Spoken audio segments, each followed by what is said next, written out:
دیسان دبیجن هجمارک مزن جوان لسال 2014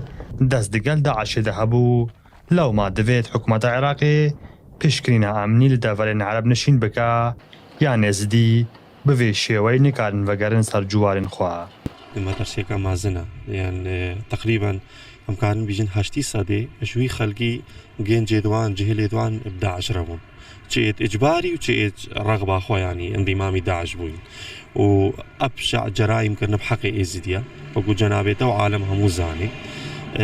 ئەڤ ئەوایلێکە ڤەدگارین مەدوێت ینی تحقیقێک هەبێ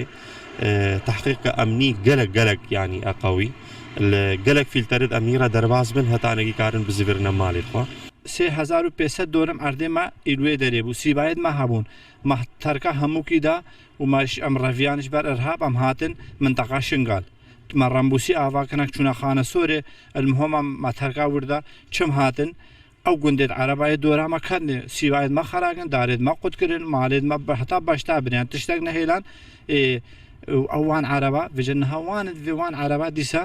وان گوندێ ئەردوێت مە من حەقەت دەرێ خوان مەدیمامی ئەردێمە ژمە بربانە قايمة قايمة شنغالي دبيجا حكومة عراقي وهزين هال شنغال دا صلات جبو عربان همو ريقا خوشكرينا دا بزفرن لو ما هيانوها هشتي سده جوان و گاليانا لبروفاجي هشتي سده شنغاليان آورنا لكامبين هرما كردستان دا پشتی داعش هادبوو ئەغلب ئاوان گوندا هەشتی سەدێ ئەمما داعش بوون ئەو هێلینا داعش بوون و بوونە پێشڕەویێت داعش و تعدەل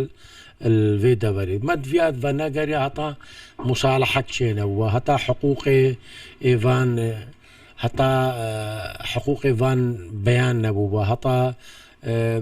تەدقیقەکە ئەمنی هەمووان هاتبە هەت نۆژی مەترسیایە قالك جيب شيبي حوالتي داعش نو بروجي مدنينا وسبيلين مدنية اجبر بيكي مطرسيا جالية إداري فا نزنگي شيست گوندين عربان بسر قضا شنگال وهينا بطريا مال دمي هاتنا داعش لدواري خدا مابنو هاري كارون دقال داعش دا بچنده جي نرحتيك لبايز ديان پیدا كرياو وگريان آوان بهاري كار هزن عراقي ازی دبینن دوری آسایه و دجی از دیانا لو مهاجرو سابه او نکارن وگرن شنگاله مهار شنگالی کردستان 24